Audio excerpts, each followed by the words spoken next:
Once upon a time, in a quiet little village surrounded by golden fields, there lived a poor miller and his 3 sons. When the miller passed away, he left his eldest son the mill, the second son the donkey, and the youngest son only a cat.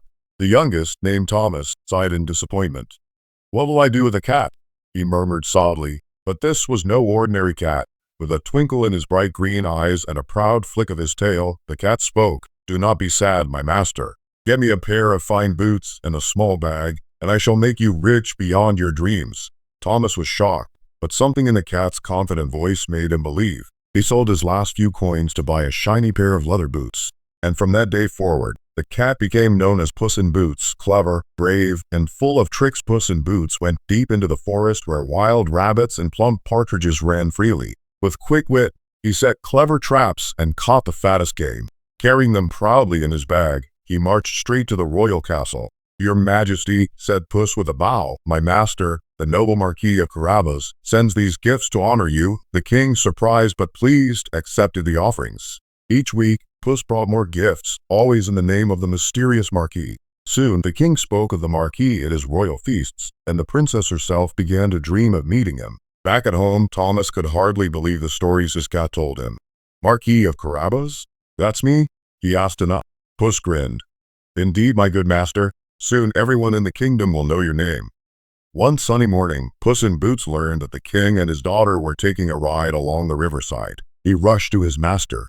"Quick, my lord, go and bathe in the river just ahead of the king's path," Puss ordered. Though confused, Thomas obeyed. No sooner had he entered the water than the royal carriage appeared. Puss ran into the road shouting, "Help! My master, the Marquis of Carabas, has been robbed. His clothes were stolen while he was bathing." The king, recognizing the clever cat, immediately sent servants with fine clothes of silk and gold. When Thomas emerged dressed like a nobleman, even the princess blushed at his charm. The king invited him into the carriage, and Puss followed behind, tail high and proud. His plan was working perfectly. Riding ahead of the royal carriage, Puss hurried across the land, warning all the farmers and shepherds he met. "Tell the king that this land belongs to the Marquis of Carabas," he commanded, "or I'll turn you into stew." Terrified and impressed by the talking cat, they all obeyed.